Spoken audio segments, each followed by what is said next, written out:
Baik, bismillahirrahmanirrahim. Assalamualaikum warahmatullahi wabarakatuh. Waalaikumsalam warahmatullahi wabarakatuh. Alhamdulillahirrahmanirrahim. Nabi Muhammad wabarakatuh. Wassalamu ala asyrafil anbiya'i wal mursalin wa ala alihi wa sahbihi ajma'in amma ba'du. Alhamdulillahirrahmanirrahim. Pada siang hari ini kita bisa sama-sama kembali bermuajahah bersama Ustadz kita, Ustadz Ahmad Delani, dengan kesempatan kajian pekanan di Hikmah Village. Masih membahas terkait lanjutan kemarin cara Islam mendidik anak perempuan. Kemarin sudah dijelaskan oleh Ustadz Ahmad Delani tentang bagaimana jika kita mempunyai anak perempuan yang dimana itu adalah salah satu masa depan gitu ya, masa depan umat itu ada dalam genggaman gitu ya. Jadi bagaimana cara mendidik calon ibu ini ya supaya bisa menjadi wanita yang salehah gitu ya, jadi ibu yang bisa membesarkan anak-anaknya sesuai dengan syariat Islam dan seterusnya. Nah ini kita insya Allah lanjut ke bagian keduanya karena pembahasannya lumayan panjang gitu ya. Silakan untuk rekan-rekan yang sudah ada anak perempuan gitu ya, mungkin kita bisa berkaca gitu apakah selama ini cara mendidik kita sesuai dengan syariat Islam, ataupun yang punya adik perempuan gitu juga bisa untuk menggunakan cara ini agar saudara-saudaranya juga bisa menjadi pribadi-pribadi wanita yang tangguh dan hebat sesuai dengan syariat Islam. Baik, tidak perlu berlama-lama lagi kepada Dr. Ahmad Delani, Dr. Ahmad boleh persilakan oleh tafadhol. Syukran, bismillahirrahmanirrahim. Assalamualaikum warahmatullahi wabarakatuh. Waalaikumsalam warahmatullahi. Alhamdulillahirabbil alamin wassalatu wassalamu ala asrofil anbiya'i wal mursalin wa ala alihi wa ashabihi ajmain. Allahumma inni a'udzubika an adilla aw dhalla aw azila aw uzala aw azlima aw uzlama aw ajla alayya. Rabbi shrah li sadri wa yassir li amri wa hlul 'uqdatam min lisani yafqahu qawli. Sadaqallahu adzim. Ikhwani wa akhwati rahimakumullah, alhamdulillah di sore ini kita bisa berjumpa lagi dalam kajian rutin kita. Mudah-mudahan Allah memberikan kekuatan, memberikan taufiknya kepada kita sehingga kita bisa tetap istiqomah mencari ilmu, menambah keimanan dan juga memperkuat ketaatan kita kepada Allah Subhanahu wa taala dalam kajian kita ini.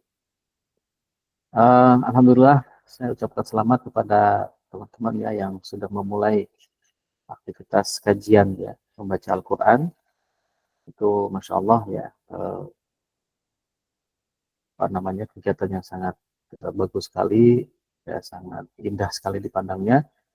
Dan mudah-mudahan Allah berikan kekuatan kepada bapak-bapaknya ya, untuk terus istiqomah sampai bisa. Karena belajar itu kan tidak melihat usia ya. Siapapun yang mau belajar, kan dia insya Allah akan Allah mudahkan. Justru ketika kita belajar Al-Quran, kemudian kita salah, itu masih disebut mendapatkan pahala. Ya, karena sedang belajar. Ya, bukan sedang membaca ya, tapi sedang belajar membaca Al-Quran. Nah, tinggal ibu-ibunya nih yang belum lihat ya. Ibu-ibunya silakan mungkin juga Mas Riki, ya, kemarin yang sempat ngobrol ketika habis halal bihalal. Dan Ihsan, bagusnya juga ada halaqah Qur'annya ya. Kalau sudah pada bisa baca alhamdulillah. Namun itu kan biar bacaannya bisa saling koreksi, ya, saling mendengarkan. Insya Allah itu ya sekitar 20 menit sebelum melakukan aktivitas atau di waktu lain yang kira-kira luang, ya bisa online atau offline gitu ya. Itu yang mudah saja, silakan dipilih. Bagusnya juga ada untuk ibu-ibunya. Gitu ya. Kami juga di sini ya, di Mahad ini, saya sendiri masih belajar baca Quran dengan Syekh Nasruddin dari Mesir online via Zoom. Jadi beliau di Mesir, ya kami para guru di sini. Itu didengerin sama beliau bacaannya, nggak panjang-panjang, paling 1 ayat, 2 ayat, 3 ayat. Gitu. Ya, jam berapa coba? Jam 3 pagi. Nah, jam 3 pagi kita bangun, ya habis sholat tahajud, kita lalu setoran bacaan kepada beliau. Nanti beliau betulkan bacaan yang salah atau keliru. Terus sudah berjalan bertahun-tahun, sekitar 4 tahunan ya. 4 tahun berjalan istiqomah alhamdulillah, dan syekhnya tuh jarang sekali izin, selalu ada terus. Ya, sesekali izin karena memang beliau ada uzur sakit atau ada safar, biasanya beliau suka izin. Tapi kalau tidak ada sakit, tidak ada uzur tuh Masya Allah jalan terus. Nah, ini ibu juga, atau yang lain juga bisa ya. Di bapak-bapaknya Alhamdulillah ada Mas Vicky, dan juga ada siapa lagi yang bisa bantu untuk baca Quran. Jadi niatnya kita adalah membaca Al-Quran bersama-sama. Baik, ikhwan wa akhwat rahimakumullah, kita lanjutkan pembahasan kita yang tertunda ya pekan lalu terkait dengan bagaimana cara mendidik anak perempuan. Nah, kita masuk ke slide berikutnya tentang perkembangan emosi anak perempuan. Ya, jadi memang anak perempuan ini ketika dia masa-masa pubertas, masa-masa mau apa namanya mau balik gitu ya, itu biasanya anak kelas 5 itu sudah mulai tuh di usia 11 tahun, 12 tahun ya, di mana secara hormon itu sudah mulai tampak ya.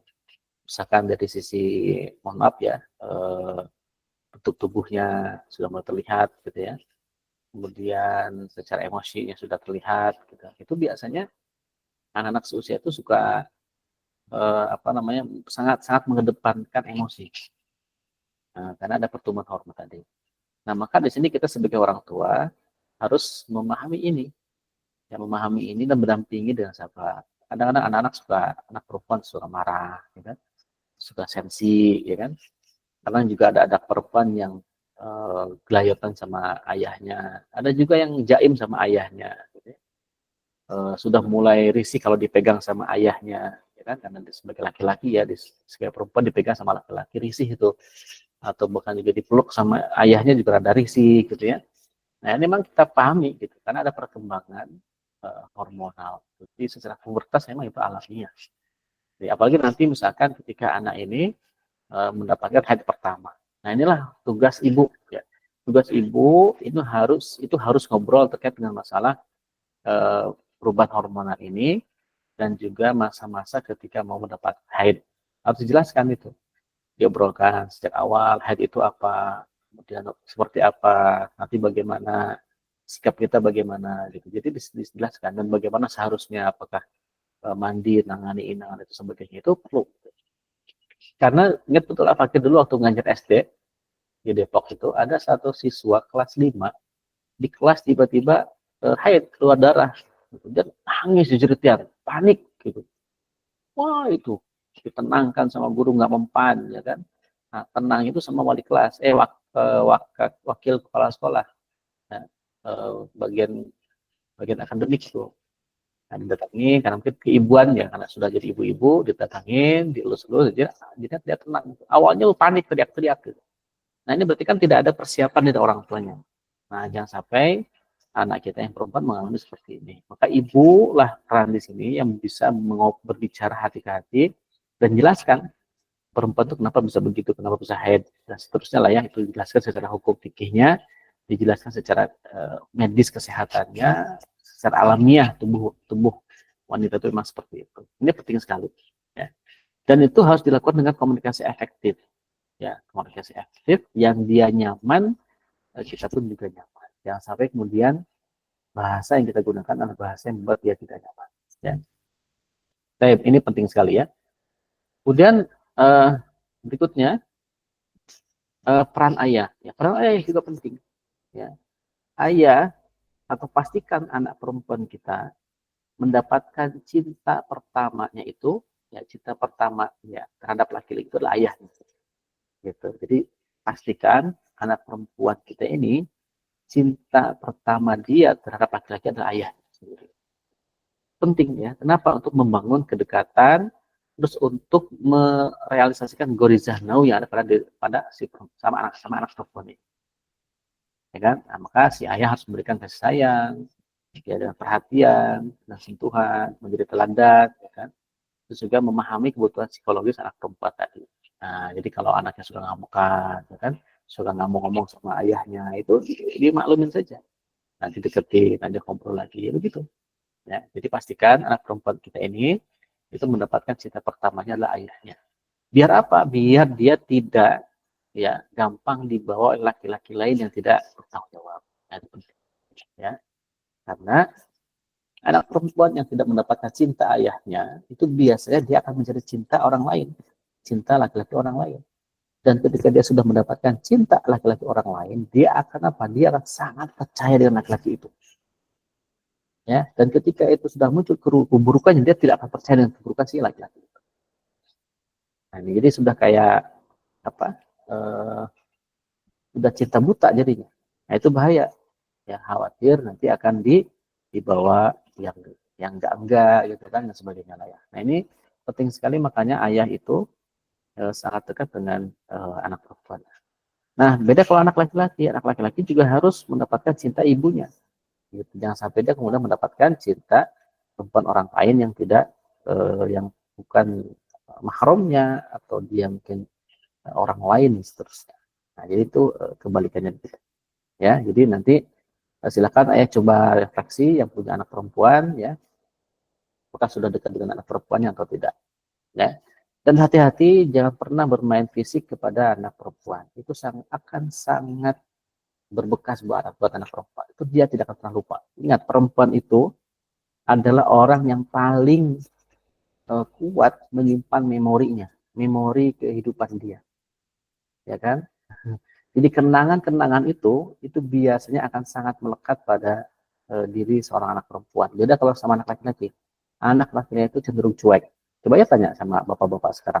Ya, ibu ini kalian nih, apa namanya? Teman-teman di sini sebagai istri, tanya sama bapaknya. Ya, tanya tuh tentang kapan kita ketemu, atau tanya tentang nomor sepatu aja mungkin lupa. Tanya tentang tanggal pernikahan mungkin juga lupa gitu. Kapan tanggal pernikahan gitu ya. Tapi kalau perempuan tuh ingat betul. Jangan kan hanya sekedar mengingat tanggal pernikahan, tanggal apa namanya bulan madu, ya. Bahkan apa yang kita lakukan ya di hari pernikahan atau di bulan madu atau hari-hari pertama pernikahan, dia hafal betul itu dari A sampai Z. Itu perempuan begitu. Makanya jangan pernah membuat sesuatu yang membuat anak perempuan kita tuh apa namanya hal yang negatif gitu ya. Ya, kalau mau hukum anak perempuan ya boleh dengan dipukul, karena memang sebagaimana pembahasan di awal bahwa ketika anak laki-laki atau anak perempuan kita perintahkan untuk sholat ya, atau menjalankan syariat, kalau dia membangkang ya boleh dipukul, tapi dipukul bukan di bagian yang vital ya, tapi di bagian yang aman untuk dipukul, dan pukulannya pun tidak sampai pukulan yang emosi, tapi pukulan pendidikan. Nah, ini apa namanya terkait dengan peran ayah dalam didik anaknya. Kemudian peran ibu ya dalam pendidikan tadi ya, sebagai madrasah utama bagi anak. Ya. Ibu itu kan al-ummu apa namanya batul bait. Jadi perempuan itu sebagai pertama sebagai seorang ibu, yang kedua batul bait yang mengatur rumah. Gitu ya. Nah, ini peran utama ibu, ya. Peran utama seorang perempuan ketika sudah memiliki anak. Maka nilai-nilai adab ya, karakter seorang perempuan itu ditanamkan oleh seorang ibu, karena ibulah yang senantiasa akan banyak berinteraksi, berhubungan sejak dalam kandungan sampai kemudian melahirkan, sampai kemudian bayi, sampai kemudian dewasa ya. Karena kalau laki-laki, bapak itu biasanya sangat jarang di rumah, ibulah yang sering di rumah, maka peran ibu itu penting sekali bagaimana dia membentuk karakter si anak ya. Maka keteladanan itu adalah cara mendidik yang paling efektif, itu teladan. Karena anak itu senantiasa akan melihat, mendengar apa yang dilakukan oleh orang tuanya. Ya, ada video tentang video sosial ya, detik sosial tentang they do what they see. Ya. Mereka melakukan apa yang kita lihat. Gitu ya. Ada gambaran seorang anak melihat melakukan perbuatan ayahnya. Ayahnya ngerokok, anaknya ikut ngerokok. Ayahnya teriak-teriak, anaknya ikut teriak-teriak. Ayahnya mukulin ibunya, anaknya ikut mukulin ibunya. Dan seterusnya. Jadi itu mereka melakukan apa yang kita lihat. Maka penting sekali ibu ini ya, ketika dia memberikan contoh dalam kehidupan sehari-hari. Ini penting sekali ya. Kemudian bagaimana sih strategi komunikasi kita dengan anak perempuan? Ya, maka yang pertama yang perlu diperhatikan, kita harus mendengarkan curhatan anak perempuan kita dengan penuh empati, bukan hanya sekedar simpati. Kalau simpati kan sekedar oh iya nak, sakit karena dan seterusnya. Tapi dengan empati. Ya, jadi tidak sekedar oh iya ya sakit ya begitu ya, itu tidak baik ya. Nah bagusnya begini. Jadi empati, empati itu kan seperti tindakan. Kalau begitu, ayo sama ibu kita tenangkan diri dulu yuk, kita doa sama Allah atau kita jalan-jalan yuk untuk menenangkan diri. Itu kan berarti empati. Kita tidak hanya prihatin dengan apa yang dialami oleh anak perempuan kita, tapi kita menjadi orang yang memberikan solusi atas masalah yang dia hadapi. Itu namanya empati. Dan waktu yang tepat untuk berkomunikasi itu kapan? Biasanya itu waktu yang tepat untuk kita memberikan nasihat atau masukan kepada anak kita, anak laki atau anak perempuan, adalah ketika mereka hendak tidur. Ya, ketika mereka hendak tidur. Ya, kenapa? Karena di posisi itulah gelombang otak anak-anak itu sedang ada di posisi alfa, posisi yang dia siap menerima masukan, alam bawah sadarnya itu siap menerima masukan dan ide atau konsep atau mindset. Nah, di situ tuh makanya baik sekali kita tuh menemani anak-anak itu tidur, temanin dulu tuh sambil diajak kasih masukan, ya, kasih nasihat. Karena hari ini kita sudah melakukan ini sudah melakukan kesalahan seperti ini, itu tidak baik. Yang baik itu adalah begini, ya. Sebelum tidur kita baca doa, ya, baca Tuhu 3 kali, Al-Falaq 3 kali, Anas 3 kali, surat, kemudian baca ayat kursi, kemudian di ayat, setelah itu Abi atau Umi akan bimbing kamu baca salawat. Nah itu dia temani sampai dari itu dengan baca salawat. Masya Allah itu akan sangat berefek kepada anak kita. Ya silakan, mau masih bayi juga sama, temenin ya, sambil apa ya, nyusui, sambil diajak ngobrol, ya, kasih nilai-nilai Islam di situ, kasih tauhid di situ. Alhamdulillah nak ya, ibu dikasih oleh Allah ASI yang banyak. Ya ada pemberian Allah. Ya, Allah memberikan kasih itu untuk kamu nak. Ya, semoga kamu diberikan kekuatan oleh Allah, diberikan kecerdasan. Didoain tuh. Jadi nanti coba lihat, dia akan melihat mata kita itu.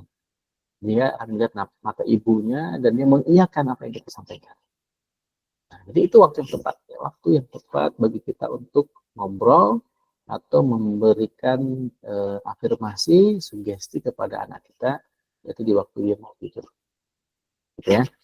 Nah, waktu yang tepat yang lainnya adalah ketika makan bersama.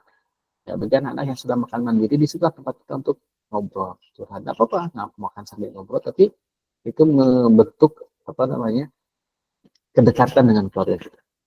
Ya, jangan sampai ya makan tapi sendiri-sendiri. Ngumpul sih ngumpul ya di meja makan, tapi tidak ada komunikasi.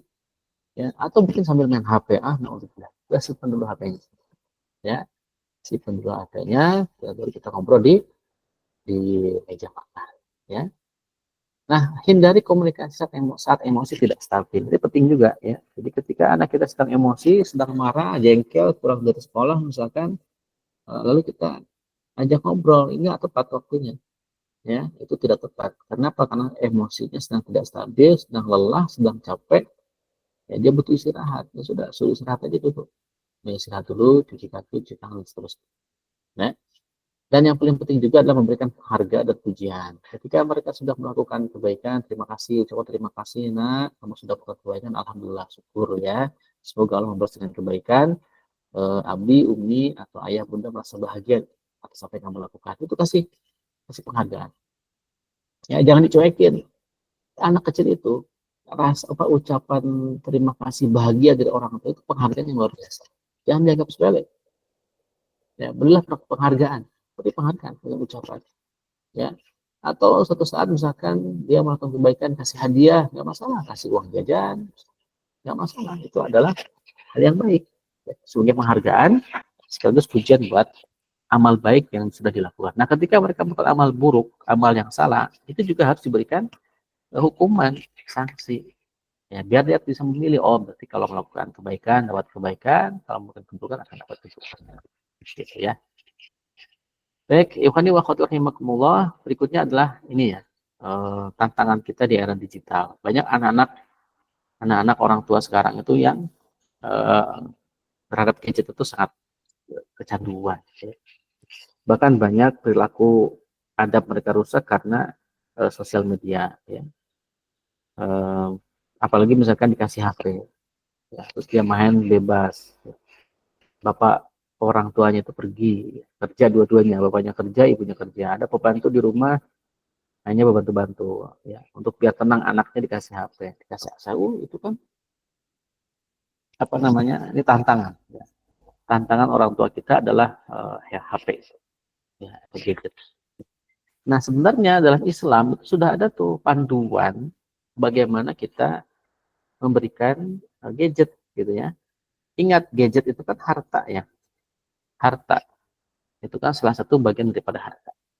Nah, dalam Islam, seorang anak itu ketika kita ingin serahkan harta itu harus diuji dulu. Diberikan ujian, tidak sekedar kita ngasih. Ada waktunya. Nah, coba kita lihat dalam surah An-Nisa ayat 5 sampai 6. Ya, di situ ini adalah panduannya, panduan bagi kita ketika kita ingin memberikan harta kepada anak yatim memang, tetapi anak yatim kan maknanya khusus, tapi dia juga bisa berlaku bagi anak-anak yang lain, ya, tidak hanya anak yatim. Nah, apa panduannya? Begini, ya. Allah Subhanahu wa taala berfirman, A'udzubillahi minasyaitonirrajim, wala tu'tus sufaha'a amwalakum. Ya. Janganlah kamu serahkan kepada orang-orang yang belum sempurna akalnya. Siapa yang belum sempurna anaknya? Anak-anak kita. Ya, belum sempurna akalnya, belum dewasa, belum balik. Ya, wala tu'tus sufaha'a amwalakum allati ja'alallahu lakum qiyama. Ya, di mana harta itu, ya, yang ada di dalam kekuasaan kamu orang-orang mukmin gitu ya, yang dijadikan Allah sebagai pokok kehidupan, ya. Warzuquhu, berilah mereka rizki, maksudnya belanja, ya, fiha waqsuhu, dan berilah mereka pakaian. Waqulu lahum, dan ucapkanlah kepada mereka qaulan ma'rufa, kata-kata yang bijak, kata-kata yang baik. Masya Allah, itu tuntunan kita nih. Jadi terhadap anak-anak itu, baik anak laki atau perempuan, yang pertama adalah janganlah kita serahkan harta kepada orang yang belum sempurna akalnya, yang belum waktunya, belum saatnya usianya itu. Ya, karena apa? Karena harta itu ada di dalam genggaman kita. Jadi kalau ada orang menanya gimana Ustadz cara menghilangkan kecanduan HP pada anak, ya ambil HP-nya. Siapa yang ngasih? Nah, makanya tidak boleh ketika waktunya belum cukup, kita ada kalimat nih, aku kasih HP ini buat kamu. Jadi itu jadi HP dia. Kalau mau misalkan buat belajar, misalkan karena tuntutan sekolah, misalkan ini aku pinjemin ya, Abi, Ayah pinjemin ini HP buat belajar. Buat belajar, bukan buat yang lain. Itu harus tegas. Ini pinjemi. Ini bukan HP kamu, ini HP ayah. HP bunda misalkan. Tapi kalau udah ada kalimat ini HP kamu, ya sudah. Nah, gitu ya. Jadi makanya jangan sembarangan kita ngasih harta, ngasih sesuatu kepada anak-anak yang belum sempurna akalnya. Ya. Yang kedua, berilah rizki kepada mereka, itu makan, minum, nggak apa-apa. Itu adalah bagian daripada kewajiban kita sebagai orang tua. Ya. Bahkan anak perempuan itu, ya, untuk anak perempuan itu jangan dibiasakan diberi pilihan. Nah, hari ini kamu makan apa? Makan ini, yang mana? Nah, ya untuk anak perempuan biasakan kalimatnya begini. Nah, alhamdulillah, Abi dikasih rezeki. Hari ini kita makan ini ya, semuanya sama.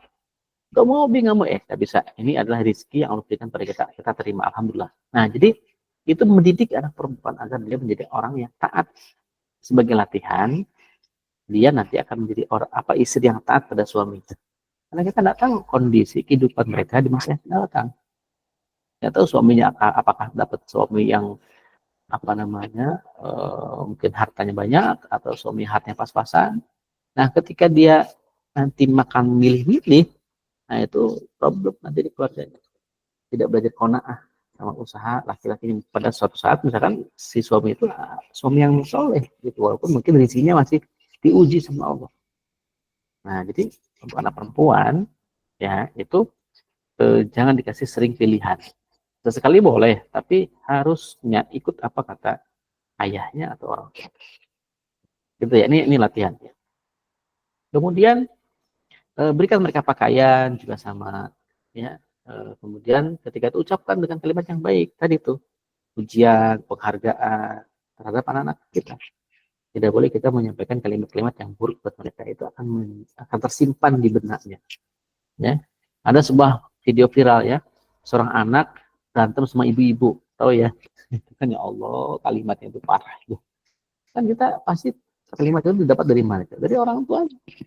Orang tuanya mungkin lingkungannya begitu. Coba itu parah betul tuh. Anak kecil, mungkin seusia SD kelas 6 atau kelas 5 tuh, teriak-teriak sama ibu-ibu. Atau apakah ibu orang lain atau apa ibunya sendiri gitu. Itu dimaki-maki itu, naudzubillah, lihatnya aja serem banget itu. Seorang anak coba. Nah, makanya kalimat-kalimat yang baik itu sangat dibutuhkan. Jangan sampai kita keceplosan mengeluarkan kalimat yang dulu mungkin kita sering ngomong begitu gitu. Seperti gitu kan. Mbak, kan suka ada kalimat-kalimat begitu ya. Ya, apalagi sebelumnya misalkan orang tuanya gaul ya kan. Kan ngobrol sama teman-temannya aja kan sebutannya pakai an itu ya, gitu ya. Nah, itu tidak boleh ya. Khawatirnya malah terbawa atau kedengaran sama anak kita lalu dia akan meniru ya. Kemudian ayat berikutnya wabtalul yatama hatta idza balagul nikaha fa in anastum minhum rusda. Nah, jadi kata kunci itu adalah rusda tadi. Fadfa'u ilaihim amwalahum. Dan ujilah anak yatim itu sampai mereka cukup umur untuk menikah. Kemudian jika menurut pendapatmu mereka telah cerdas, pandai memelihara harta tuh, harus dan tadi, maka serahkanlah kepada mereka harta-hartanya itu. Kalau mereka sudah rusdan, sudah cukup sempurna akalnya, sudah rusdan, sudah cerdas mau memelihara harta, maka serahkan harta itu. Boleh kita kasih harta kepada mereka. Ya, apakah kita beri mereka uang untuk belajar mengelola uang, misalkan uang jajan dan seterusnya, itu adalah cara kita untuk masalah dengan harta atau gadget yang sering kita hadapi. Maka untuk gadget khususnya jangan berikan dulu kepada anak-anak yang belum cukup umur. Ya. Nanti kita akan menyesal di belakang. Kadang-kadang orang tua males. Ya. Daripada nangis mulu, Ustaz kasih aja HP biar anteng. Iya, anteng di awal, damai di awal. Lihat nanti akibatnya itu bisa rungsing, bisa edik, bisa nggak mau susah diatur dan seterusnya. Yang capek siapa kita lagi nanti. Nah, mending dari awal, jangan pernah kasih. Ya, kalaupun mau mengakses ya barang-barang, yuk kita lihat tuh apa misalkan masak-masak, mau belajar masak-masak, ayo ini aja nih tunjukin nih masak-masak nih, cara masak bakpao atau apa gitu ya, biar mereka belajar cara masak. Silakan perempuan tuh boleh ya, dan seterusnya ya. Dan kemudian membangun kepercayaan diri pada anak perempuan ya, ini penting sekali. Kita harus bangun kepercayaan ya. Alhamdulillah ya, sama anak-anak di rumah itu saya kasih kepercayaan bagi mereka yang usia 11 tahun ya sekarang ini, untuk masak sama teman-temannya, sama anak tetangga. Ya silakan, kalau masak di rumah silakan, tapi harus ada orang tua. Kita menjadi bahaya ya. Mereka tuh bisa masak nasi goreng, bisa masak bakpao, bikin roti, bikin macam-macam tuh. Lihat mana dari YouTube mereka tuh. Ya enggak masalah, berikan kepercayaan pada mereka. Ya bahwa mereka tuh bisa. Kalau nanti salah, misalkan rumah jadi berantakan, kotor, ya gimana lagi? Memang begitulah anak-anak, tapi biarkan. Itu akan mengembangkan potensi mereka. Ya, akan mengajarkan kemandirian mereka. Bahkan terutama Al-Fakir ya, itu punya komitmen sama anak. Pokoknya bangun tidur, kasur harus rapi, dirapikan sendiri. Gitu. Setiap hari itu diingetin lagi sama ibunya, biasanya ada cerewet itu kan, diingetin lagi gitu. Kenapa? Karena ketika dia sudah bisa merapikan kasurnya sendiri, itu masalah dia sudah selesai. Masalah pribadi dia selesai. Dan itu akan mengajarkan kepada anak, dia lebih tanggung jawab, kemudian lebih disiplin, kemudian dia akan merasa punya empati nanti kepada orang lain, karena ternyata membersihkan terhadap susah juga atau ribet atau membuat malas gitu ya. Terus agak lebih rajin. Kenapa? Itu biasanya malas. Rapiin kasur itu malas. Ya, itu terus diinget. Pokoknya nggak bisa berangkat sekolah kalau tidak rapi dulu kasurnya. Ya, sepakat itu. Begitu modelnya. Ya, alhamdulillah, mereka sekarang sudah mulai terbiasa. Walaupun kadang masih diingetin lagi. Itulah anak-anak, kita harus sering-sering diingetin. Jangan capek, jangan lelah. Pokoknya kita harus capek memang di awal. Insya Allah nanti hasilnya di masa yang akan datang akan menyenangkan kita. Akan menjadi qurrata a'yun. Ya, akan membuat kita bernangis haru sehingga air mata kita menjadi adem. Gitu. Nah, ini memang di awal ini. apalagi masa golden age ya, itu harus betul-betul kita perhatian betul sama anak kita. Ya, nah itu jadi itu ya membangun kepercayaan diri pada anak perempuan dengan cara tadi ya, merapikan kasur, kemudian belajar masak atau mungkin dia belajar menjahit ya. Ya walaupun memang ya kemampuan masak jahit itu tidak mesti anak perempuan, tapi kan yang sering di rumah kan anak perempuan ke depannya gitu ya. Nah, cuman tidak boleh juga dipandang apa? Dipandang negatif gitu. Anak perempuan di rumah semua. Justru dia menjaga anak kita. Di balik seorang pemimpin yang besar itu ada seorang ibu di situ. Ya kan ada seorang perempuan. Ya seperti Rasulullah SAW itu di balik Rasulullah SAW itu ada Bunda Khadijah ya sebagai istrinya seorang perempuan yang support semuanya baik secara batin juga lahir ya dan seterusnya ya. Jadi ini ya membangun kepercayaan pada anak. Pendidikan agama dan akhlak adab ya itu harus sejak awal ya. Bagaimana kita mengajarkan mana yang halal mana yang haram gitu ya. Nah bagus juga tuh orang tua itu ketika mau belanja sesuatu ya misalnya anak-anak ayo kita pilih belanjaan yuk, tapi lihat ya di merek apa di kemasannya ada logo halalnya enggak, nah gitu.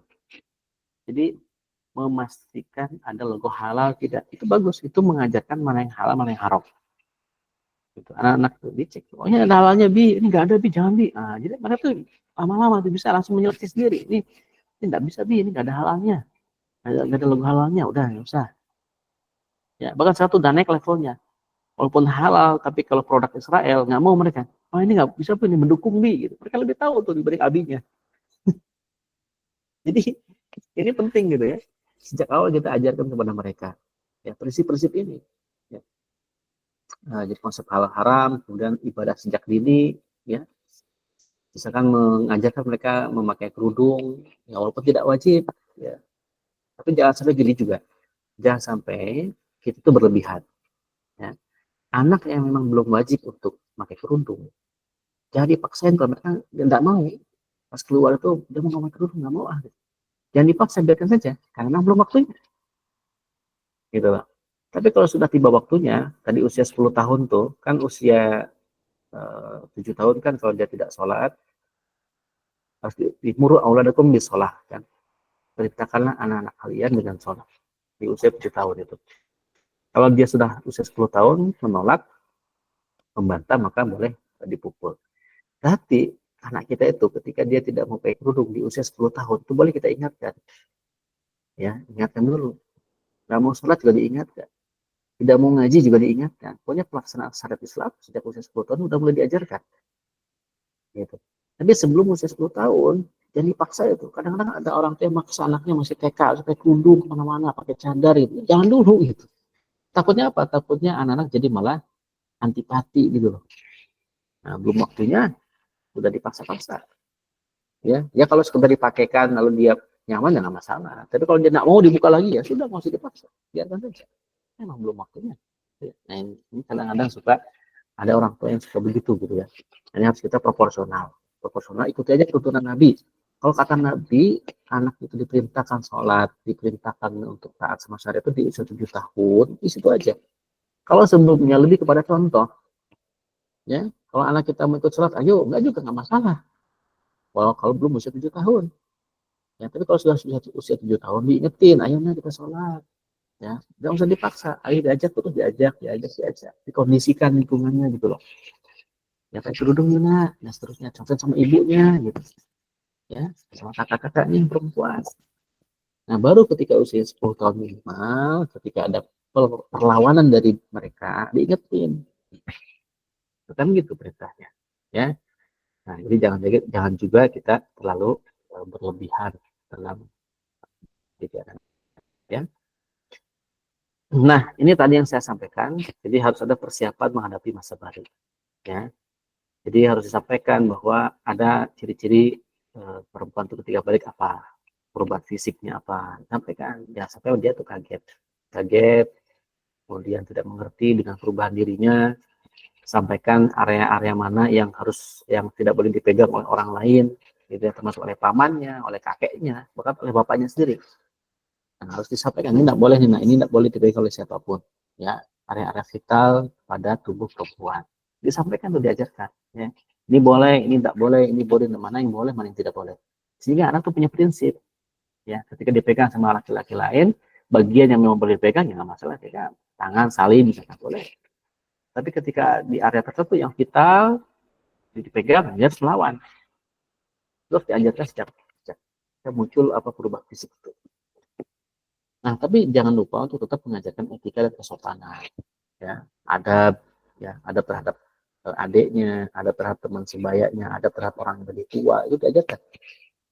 Sopan, saling, senyum, tidak ketus, dan sebagainya. Ini harus kita ajarkan. Dan juga secara psikologis, secara pemikiran kita juga harus siapkan. Dia harus siapkan mental ketika dia sudah mendapatkan haid. Ya, jangan sampai dia panik, takut, dan nggak ngerti apa yang harus dilakukan. Diajarkan ilmunya. Ketika sudah dapat haid, apa yang harus dilakukan? Begini nak, lakukan begini, cucinya begini, buangnya begini, sampai begitu ya tuh. Mohon maaf menggunakan penghalang atau pembalutnya begini, gitu. Diajarkan. Ya, itu namanya pendidikan seks yang dini itu begitu. Jadi mengajari pendidikan seks kepada anak itu adalah pendidikan fikih tadi. Tanda-tanda balik, haid, bagaimana cara bersihkannya, dan seterusnya itu adalah pendidikan seks yang benar. Gitu ya. Atau disebut dengan pendidikan kesehatan reproduksi. Mungkin ada, mohon maaf, misalkan ada apa yang dihadapi rasa sakit ketika mendapatkan haid, misalkan itu juga disampaikan. Ya, biar anak-anak tuh paham, punya ilmunya, sehingga ketika waktunya tiba dia sudah siap dengan perubahan yang ada pada dirinya. Gitu ya. Baik, ini peran keluarga, ya, itu juga sangat berpengaruh, citra lingkungan, dan harus ada kesamaan antara ayah dan ibu. Ya, konsisten tuh, ayah ibu harus konsisten. Kalau memang tidak boleh. Jangan sampai ini ayahnya boleh, ibunya malah nggak boleh. Atau sebaliknya, ibunya tidak boleh, ibunya boleh, ayahnya malah tidak boleh. Jadi nggak konsisten, nggak kompak. Gitu. Nah, biasanya kalau yang begini, anak jadi bingung. Gitu. Ini boleh apa enggak sih sebenarnya? Gitu. Nah, gitu. Nah, ketika terjadi perdebatan, maka biasakan yang memutuskan adalah ayah. Ya, karena ayah di situ sebagai apa? Arijal qawamun 'alan nisa, penentu kebijakan di rumah. Ya, ayah yang menentukan ketika terjadi perbedaan misalkan antara ayah sama ibu. Ya, benar mana sih Pak? Ibu, ayah aku nggak paham ini. Udah, ibunya harus kalah. Ya, kita ikuti apa kata ayah saja. Udah cukup. Selesai sudah. Ya, jangan sampai ngotot ibunya, ngotot, itu nanti dia belajar tuh, oh berarti kalau jadi perempuan bisa begitu sama suami ya. Nah, itu tuh dilihat nanti tuh sama anak perempuan itu. Ya. Nah, jadi harus saling mendukung, harus saling melengkapi. Makanya bagusnya harus ada waktu khusus tuh ayah sama ibu ngobrol ke anak perempuannya, ke anak laki-lakinya sebelum tidur. Ya, ada filosof lah istilahnya. Harus ada waktu tuh ngobrolin tentang keluarga. Ya, jangan sampai nggak ada waktu sama sekali. Sesibuk apapun kita, maka kita harus sisihkan waktu kita untuk berbicara masalah keluarga kita, terutama pendidikan anak-anak kita. Itu sangat penting sekali. Kenapa? Mereka adalah aset kita. Mereka adalah harta yang paling berharga yang kita miliki, yang Allah amanahkan kepada kita. Ya, mereka bisa membawa kita ke surga, mereka juga bisa membawa kita ke neraka. Itu tergantung bagaimana pendidikan kita sebagai keluarga kepada mereka. Jadi, penting sekali orang tua harus banyak belajar, ya, belajar ilmu parenting, belajar ilmu Islam, ya, sehingga kita bisa menuntun anak-anak kita dengan cara yang benar. Ya, jangan sampai HP jadi guru mereka, jangan sampai teman-teman itu menjadi guru pertama mereka. Maka jadilah orang tua sebagai guru pertama mereka. Gitu. Jadi harus punya prinsip gitu loh. Jadi anak itu ketika siapa yang ngajarin kamu baca Quran? Ayah. Siapa yang ngajarin kamu tentang adat? Ibu. Coba, Masya Allah. Coba kalau siapa yang ngajarin kamu baca Quran? Pembantu. Siapa ngajarin pertama kali kamu ini? Teman. Nah, jadi kita harus punya peran buat anak kita. Dan itu sesuai dengan kemampuan kita. Ya. Baik. Ini sudah tadi ya. Emosional. Terakhir, ini pentingnya doa dan ikhtiar. Tentu ya sekuat tenaga apapun, sekuat apapun kita berusaha untuk mendidik anak-anak kita agar menjadi anak yang soleh, solehah atau teman perempuan, ya semuanya dikembalikan kepada taufiknya Allah Subhanahu Wa Taala. Allah lah yang maha membolak-balik hati anak-anak kita. Allah lah yang menggenggam hati anak-anak kita.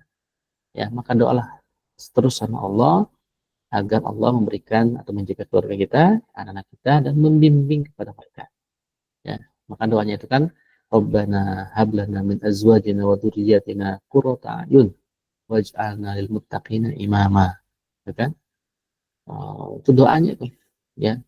Jangan kita Luqman Al-Hakim, Nabi Ibrahim itu senantiasa mendoakan anak-anaknya. Ya, mendoakan anak-anaknya agar membimbing anak-anaknya, menjaga mereka. Ya, itu doa. Maka doa itu juga harus selalu kita panjatkan kepada anak kita setiap hari. Kalaupun disebutkan nama-namanya, ya si A, si B, si C, didoain satu-satu, Masya Allah, ya, akan menjadi pelindung mereka. Sehingga nanti ketika mereka mau melakukan perbuatan yang menyimpang, mereka akan tidak jadi melakukan itu karena melihat wajah ayahnya di ketika dia mau melakukan sesuatu itu. Berarti kan punya karisma ayahnya, punya peran ayah itu buat anaknya itu. Ya, insya Allah Allah maha mengatur segala-galanya. Kita juga serahkan kepada Allah. Kita hanya berikhtiar apa yang kita mampu. Ya, semoga Allah menjaga anak-anak kita dan sebagai anak-anak yang soleh. Terima kasih banyak sudah menyimak ya di waktu yang sore ini, yang waktunya penuh perjuangan untuk bisa memelek aja banyak perjuangan ini dengan ngantuk dan sebagainya ya. Semoga bermanfaat. Mohon maaf kalau ada kekurangan. Insyaallah untuk tafsir yang kemarin tentang ujian ya Al-Baqarah 214 kita akan bahas di pekan yang akan datang agar lebih lengkap dan lebih fokus tadi insyaallah. Wassalamualaikum warahmatullahi wabarakatuh. Waalaikumsalam warahmatullahi wabarakatuh. Terima kasih atas pembahasannya di sore hari ini. Ini juga menutup rangkaian kajian kita tentang parenting yang insya Allah nanti untuk rekamannya sudah bisa mulai diakses dari awal kajian ketika bulan Ramadan sampai sekarang. Tolong menjadi tambahan ilmu yang berguna dan bermanfaat dan juga bisa kita praktekkan ke depan nanti. Dan untuk pekan depan sesuai dengan perjalanan liburan, soalnya kita akan masih bahas tentang tafsir, tentang ujian bagi manusia gitu ya, apakah ini bisa menjadi ujian iman ataupun dari ujian pendidikan dan seterusnya. Dan mungkin nanti silakan juga ada usulan tema lagi setiap pekan depan, dan nanti bisa diusulkan di grup juga yang masih ada pertanyaan, yang masih ada mengganjalan tentang seputar parenting yang mungkin sudah dipraktekkan tapi cuma masih meninggalkan tanda tanya gitu kan, saya harus bagaimana dan seterusnya. Maka itu untuk kita bisa diskusikan bersama di grup kajian pegangan. Allah alam shawab. Terima kasih. Mari kita tutup kajian pada sore hari ini dengan baca alhamdulillah, Bismillahirrahmanirrahim, dan baca doa kafaratul majlis. Subhanakallahumma bihamdika asyhadu an la ilaha illa anta astaghfiruka wa atubu ilaik. Terima kasih. Wassalamualaikum warahmatullahi wabarakatuh. Waalaikumsalam warahmatullahi wabarakatuh. Jazakumullah khairan katsiran Ustaz. Barakallahu